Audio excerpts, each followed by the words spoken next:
শিবের শারদ প্রাতে বেজে উঠেছে আলোকমঞ্জি, ধরণীর বহিরাকাশে অন্তরিত মেঘমালা, প্রকৃতির অন্তরাকাশে জাগরিত জ্যোতির্ময়ী জগন্মাতার আগমন বার্তা। আনন্দময়ী মহামায় ও রসলোকে আমি নবভাব মাধুরীর সঞ্জীবন। তাই আনন্দিতা শ্যামলী মাতৃকার চিন্ময়ী শক্তিরূপা গুণময়ী, তিনি এক তবু প্রকাশ বিভিন্ন দেবী নারায়ণী, আবার ব্রহ্মশক্তি রূপা ব্রহ্মাণী, কখনো মাহেশ্বরী রূপে প্রকাশমানা, কখনো বা নির্মলা কৌমারী রূপধারিণী, কখনো মহাবজ্র রূপিণী ঐন্দ্রী উগ্রা শিবদূতিনী বিনন্দমালিনী চামুণ্ডা, তিনি আবার তমোময়ী নিয়তি। এই সর্বপ্রকাশমানা মহাশক্তি পরমা প্রকৃতি আবির্ভাব হবে সপ্তলোকতাই আনন্দমগ্ন। হে ভগবতী মহামায়া, তুমি ত্রিগুণাত্মিকা, তুমি রজগুণ চিন্ময়ী, তিনি নিত্যা, তার আদি নেই, তার প্রাকৃত মূর্তি নেই। এই বিশ্বের প্রকাশ তার মূর্তি, নিত্যা হয়েও অসুরতুলিত দেবতা লক্ষণে তার আবির্ভাব হয়। দেবীর শাশ্বত ভগবানী ইচ্ছেন যদা যদা বাধা দানবোত্থা ভবিষ্যতি তদা ব্রহ্মা সম্মুখে মহাদেবের সুগৌরমুখমণ্ডল ক্রোধে রক্ত জবার মতরাবরণ ধারণ করলে আর শঙ্খচক্র গদাবদ্ধ ধারী নারায়ণের আনন্দ ভুকুটি কুটির হয়ে উঠল। তখন মহাশক্তির আহ্বানে গগনে গগনে বিনাদিত হল মহাশঙ্খ। বিশ্বদেবী বিষ্ণুরুদ্রের বদন থেকে বৈজরাশি বিস্ফোরিত হল।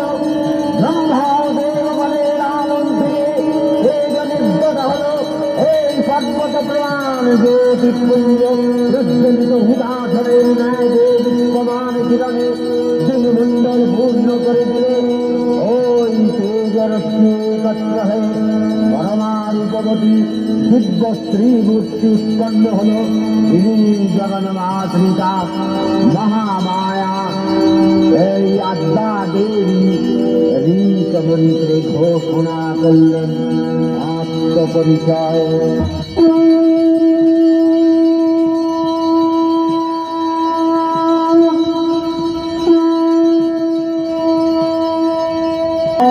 অভিনব প্রকাশ আবির্ভাবী মহিষমদ্দিনীর উৎপত্তি রূপে খ্যাত হল। দেবী সজ্জিতা হলেন অপরূপ রণচণ্ডী মূর্তিতে। হিমাচল দিলেন সিংহবাহন, বিষ্ণু দিলেন চক্র পিনাকপাণি, শঙ্কর দিলেন শূল, যম দিলেন তার দণ্ড, কালদেব সুতীক্ষ্ণ খড়গ, চন্দ্র অষ্টচন্দ্র শোভাচর্ম দিলেন, ধনুর্বাণ দিলেন সূর্য বর্ম, ব্রহ্মা দিলেন অক্ষমালাকমণ্ডলু, কুবের রত্নহার। সকল দেবতা মহাদেবীকে নানা অলঙ্কারে অলঙ্কৃত অবিবিধ প্রহারে সুসজ্জিত করে অসুর বিজয় যাত্রায় যেতে প্রার্থনা করলেন। রণদুন্ধুনিধ্বনিতে বিশ্ব সংগ্রাম বিনাশিত হতে লাগল। যাত্রার মধ্যে সুরমাল লোকবাসী সকলে রজপ্রহরণধারিণী সৈন্যে ধাবমান হল মহাবলশালী মহিলাগ। অসুররাজ লক্ষ্য করলেন মহালক্ষ্মী দেবীর তেজপ্রভায় ত্রিলোক জ্যোতির্ময়, তার মুকুট গগন চুম্বন করছে। পটভরে পৃথিবীয়ানতা আর ধনুক টঙ্কারে রথাকাল প্রকম্পিত। দেবসেনা রণবাদ্য গীতে নিরন্তরে নাচিত। সতীরঙ্গ দিয়ে অসুরেশ্বর দেবীকে পরাজিত করবার মানস উল্লেখিত। দেবীর বাহন সিংহরাজি নাচিনী দেবী মহালক্ষ্মী আরাধনা দিতি সুষমা দেবা পৃথিবীতে পরিব্যাপ্ত হল।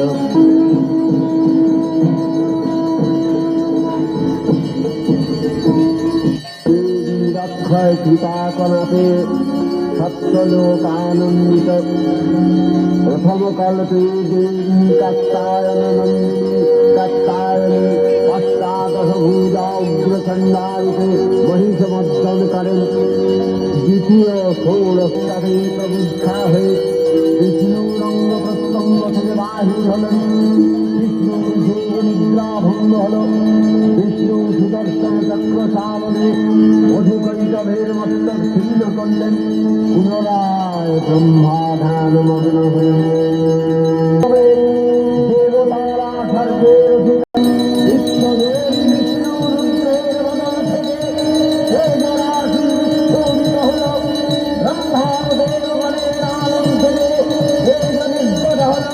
এই সর্বত প্রাণ জ্যোতিপুঞ্জে প্রজ্বলিত হুদাধরের ন্যায় দীপ্যমান কিরণে সেই মণ্ডল পূর্ণ করে দিলে। ওই তেজের শ্রীতত্ত্ব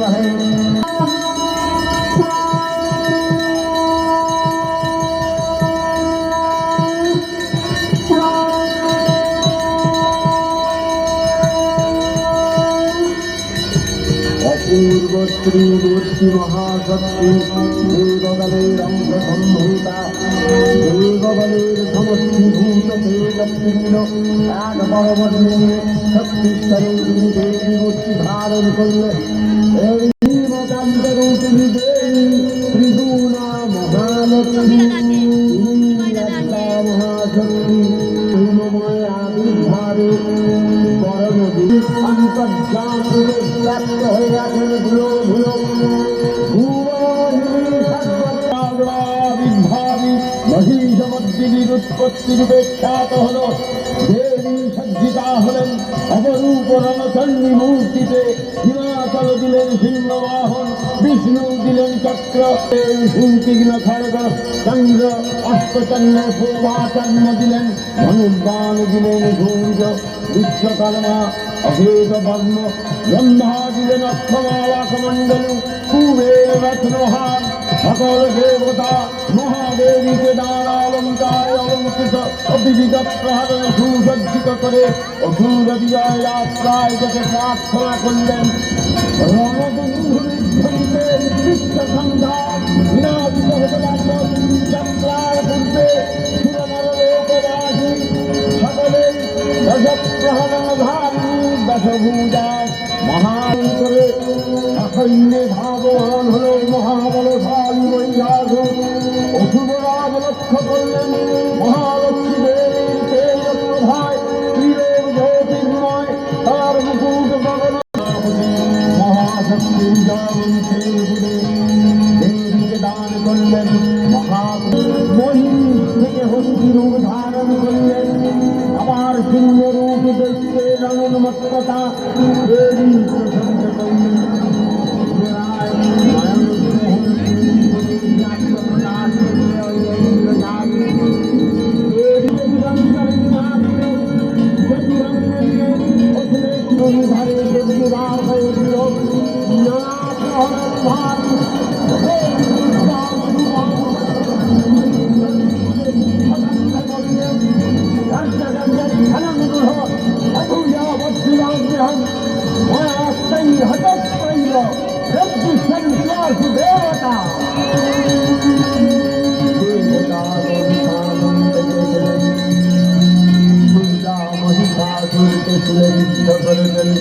और खड़गनी बापे